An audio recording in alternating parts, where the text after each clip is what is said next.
Hey, what is going on YouTube? Welcome to my channel. So today I'm making a video on my 2004 Toyota Sequoia. It's the second video I've made this week on it, only because the last video kind of didn't stick on my promise. I said I was going to tell you guys what I like about it, didn't like about it, things I was going to do to it, things that are currently wrong about it, and stuff like that. Let's get into the video. Let me tell you guys a little bit about the Sequoia and tell you guys how I kind of got into it and my history with my Sequoias. So this is a 2004 first gen Toyota Sequoia, and it's four-wheel drive, has 352,000 miles on it currently. This is an SR5 trim. So before we get into the video, fun fact, before I got into my 4Runner and got into the Sequoia, my first vehicle in high school, I think I was 16, 17, by a 2004 Toyota Sequoia Limited. It was only two-wheel drive though, and it only had 190 something miles when I first got it. It had 230 by the time the motor blew on it because of the timing belt. But when I first saw these Sequoias, I thought they're god ugly. I never liked them for some reason. But they've grown up on me, and now I see why people love Sequoias ever since I got that as my first vehicle. I drove a Chevy, you know, it was the same mileage, same year as the Sequoia. The Sequoia still drove a lot better. The Chevy felt like a vehicle that was 40 years old. And mind you, both of them were pretty much maintained, probably close to the same as each other. So how did I get into the Sequoia? So I'd say about 7 months prior to me actually making the deal and trade on this vehicle for my third gen, I actually messaged this dude and I'm like, hey, you know, I'm thinking about selling my third gen 4Runner. I'm looking at a Sequoia.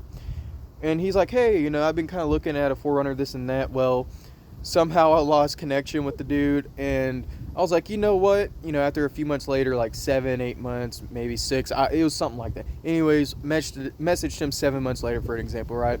And I'm like, hey, I need something that's a little bit bigger. I have a third generation 4Runner. It's a very solid, smooth running vehicle and will last you forever. If you could just get back to me, let me know what's up, and, you know, let's see what we could do to make a deal out on this thing. And then we finally met each other, and he liked the 4Runner, I liked the Sequoia. And it even turns out this dude was even looking for a 4Runner as a second vehicle. But we traded straight across, and a lot of people would argue the fact that, well, a Sequoia for a 4Runner, and a lot of people don't understand that the 4Runners, the resale value on that thing, even though it kind of looked a little bit worse off than this thing, like the rockers were kind of rusted, and, you know, the bumper had a little bit of paint peeling on it. The body was good, the frame was good, but it still had more value added to it because it's a 4Runner, simply. The Sequoias, they do not have a very good resale value. It's only because they're V8, big SUV. No one wants a big gas-guzzling V8 Toyota SUV. Now, these are starting to become really popular for overlanding, and people love these things. So let me go ahead and get into what I've done to this Toyota Sequoia since I have had it. So as you can see down here, I took the side steps off. I thought they would, you know, look a lot cleaner when they're off, and, you know, they look a little bit better off, actually. I'm just gonna be honest. It makes it look lifted, makes it look cleaner. Now, the last owner before me, he forgot the bolts to the skid plate, so I just used the bolts that went to the running board. So if you guys have running boards, keep the bolts so you can actually use it. Things I want to do to this thing. Actually, let me get into the interior. I'm not going to start this. All right, so what have I done to the interior since we've last kind of talked? Let's get into it. So I took off all the wood trimming on here. As you can see, this is the original Toyota, you know, plastic right there that's never been revealed until now. Same with the plastic up here, down here as well. This interior's in fairly well condition. I got the seat cover to this. I think I mentioned that in the last video. But I mean, there's a little hole here and there because the last owner put a foam mount up there, but it don't bother me. I'm gonna be replacing this though because it's looking a little rough.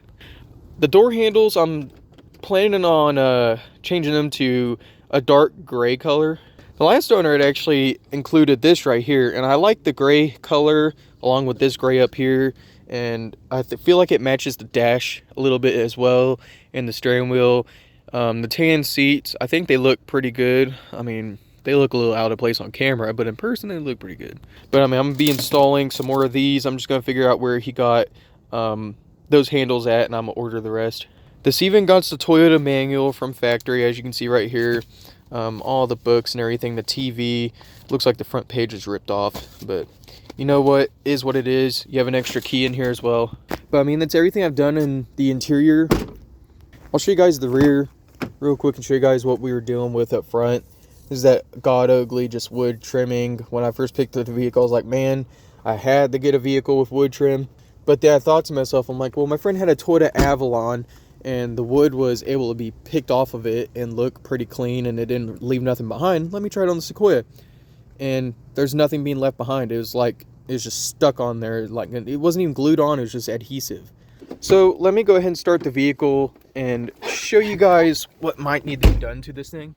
This up here actually broke. I've never seen this happen on any Tundras or Sequoias. I don't know how that happened. I think I threw my knife up there and it just broke the plastic clips that went inside. But it is old and sits in the sun, so it's whatever. It don't bother me. Let's get into the video. Let's go ahead and start her over. You can see it's a very solid vehicle. Turn off the AC real quick. There you go. Oh, in the rear right there. You can see the ABS lights on. That is due to either, I think it might just be the wheel bearing. I'm not sure. The wheel bearing is pretty bad on the other side. It's rattling around, but it's nothing I'm going to replace just yet. I'm going to wait a little bit longer. The VSC track off light, they're only on because I unplugged the brake reservoir because in the mud, traction control will keep coming on. I'm going to find a way to remove them lights or find a way to bypass that stupid light system when traction control is actually off. I mean, I don't like the lights on the dash. It just kind of bothers me. It's an OCD thing. Because when I first got this, the only light that was on was the airbag light. But if I fix that wheel bearing and replug in that brake booster, not the booster, but the reservoir, I'm sure those lights will go off. They always do. But yeah, the wheel bearing is bad. I might be able to show you guys on camera. Let's see. I don't know if you guys can see, but it's moving pretty bad. I'm barely kicking it. Now if I start kicking it, yeah, that's pretty bad. I think even the driver's side's starting to do it. Let's see. Yep, driver's side's going out as well, just like the passenger. And I don't know if the last owner had replaced the wheel bearings himself. Maybe he just didn't tighten the bolts all the way, or if the bearing's just done in general. But this is the engine bay. It's very clean. There's some things I want to do, like replace this with a K&N filter. Well, not K&N with the filter that goes out, but just a box system, you know, with the glass on top and there's a K&N in it. I don't like the K&Ns that just sit out and they're just sticking out, you know. I want something to be protecting them for better air. I'd rather have hot air in there than cold air. The battery has been replaced as well. That's why this is on here. It looks stupid, I get it, but kind of had to do it because the last battery kept leaving me stranded. Until then, I will get a new battery here soon. The radiator, as you guys can see here, it's a little hot. It might splash everywhere. Nope. Okay. You can see everything's good in here. There's nothing weird. I did put some sealer in there.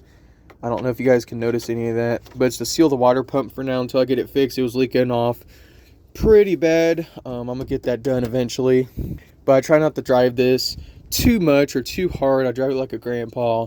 So there you go.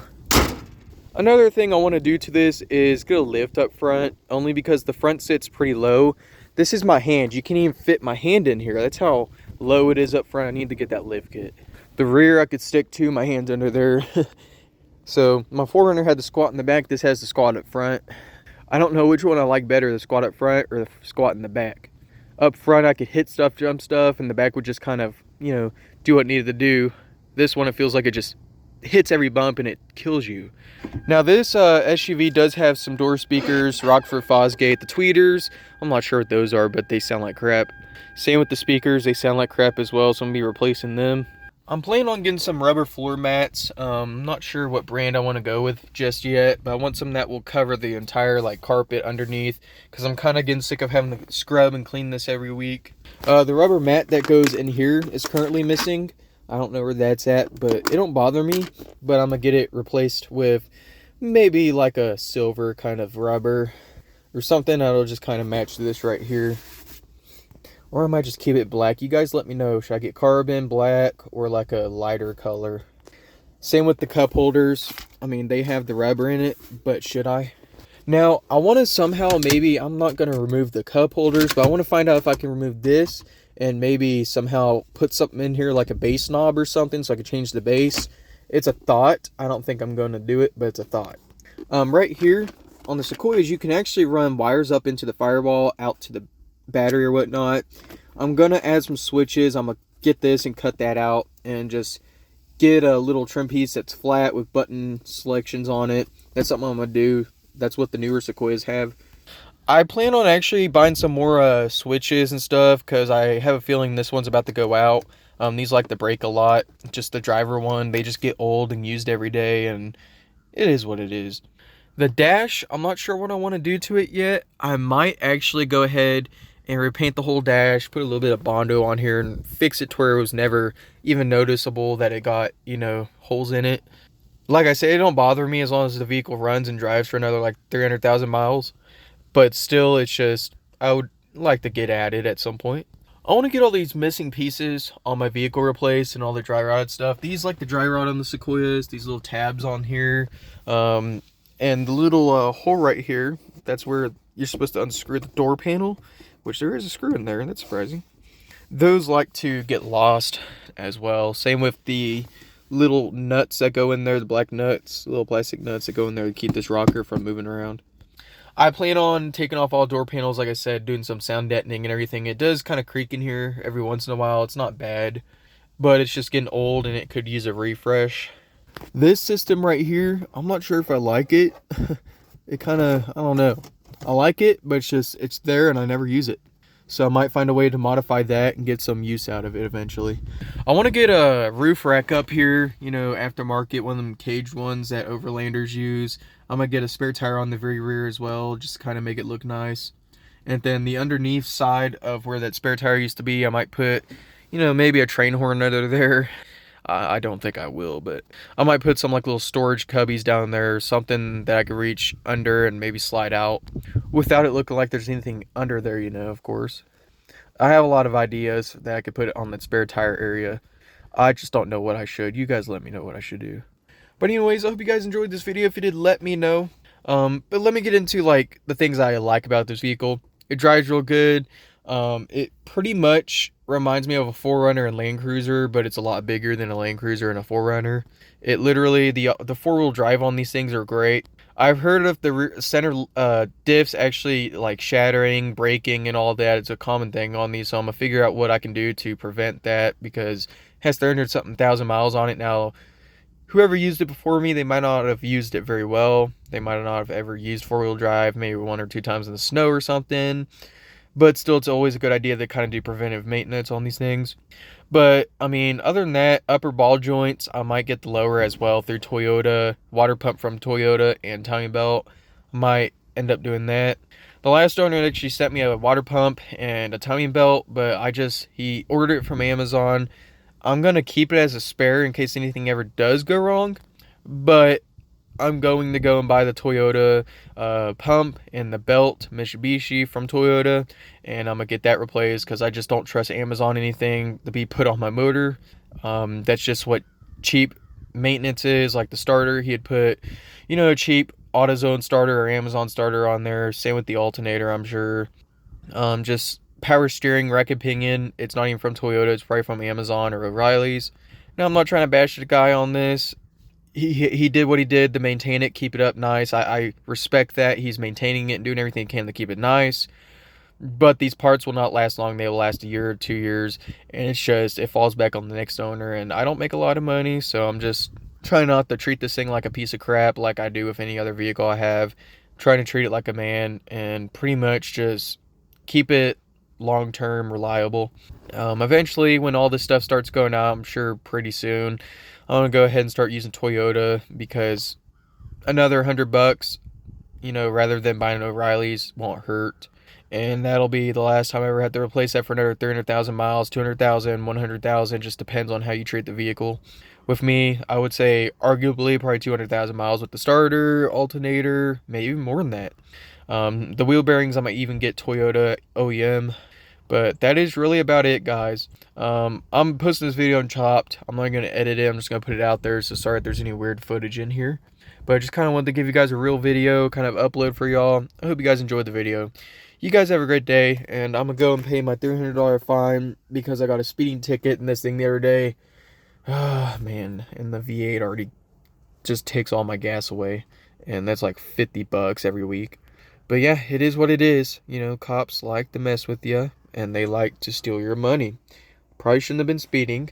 But the guy in front of me was going faster. But I probably shouldn't have been following him at the same speed if I knew I was the last one in line. So, hey, that's my mistake. He was doing his job, whatever. You know, it is what it is. I have nothing against cops. It's just, I kind of get annoyed by them when they get behind me. Or, you know, it's just, I've been pulled over so much times and harassed by these guys. It just kind of makes me mad when I get, you know, pulled over. They're behind me in general. But anyways, hope you guys enjoyed the video. You guys have a great day. Peace.